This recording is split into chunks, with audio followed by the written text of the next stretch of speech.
Hi guys, welcome to my channel. ఈరోజు మనం జీర్ణ సమస్యలు తొలగిపోవాలంటే ఏం చేయాలి దాని గురించి మనం తెలుసుకుందాం. వన్ స్మాల్ రిమైండర్, ఏ పాయింట్లో అయినా ఈ ఇన్ఫర్మేషన్ మీకు వాల్యుబుల్గా అనిపిస్తే నా ఛానల్ తప్పకుండా సబ్స్క్రైబ్ చేసుకోండి, అలానే లైక్ చేయండి. అప్పుడు ఎక్కువ మందికి ఇన్ఫర్మేషన్ రీచ్ అవుతుంది. మీ ఫ్రెండ్స్ అండ్ ఫ్యామిలీకి షేర్ చేయండి, వాళ్ళు హెల్తీ ఇన్ఫర్మేషన్ తెలుసుకుంటారు. ఇంకా లేట్ ఎందుకు మన టాపిక్లోకి వెళ్ళిపోదాం.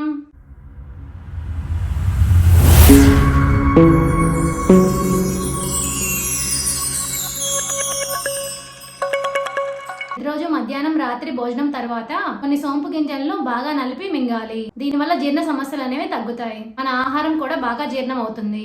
తిన్న తర్వాత కడుపులో మంట సమస్య ఉంటే ఉపశమనం లభిస్తుంది. మనం తీసుకునే ఆహారాన్ని నిదానంగా నమిలి తినాలి. దీనివల్ల కడుపులో ఆహారం అనేది సులువుగా జీర్ణం అవుతుంది. గ్లాసు నీటిలో టీ స్పూన్ మెంతులను రాత్రిపూట నానబెట్టాలి. ఉదయాన్నే లేచి పరగడుపున ఈ నీళ్లను తాగడం వల్ల జీర్ణ సమస్యలు అనేవి తగ్గుతాయి. అలానే మన శరీర బరువు కూడా అదుపులో ఉంటుంది. మంచి నిద్ర కూడా మన జీర్ణ సమస్యను దూరం చేయడానికి సహాయపడుతుంది. కాబట్టి రోజు రాత్రి వేళ కనీసం 7 నుంచి 8 గంటలు నిద్రపోయేలా చూడండి. ఆహారం తినేటప్పుడు ఎక్కువగా నీరు అనేది తాగకూడదు.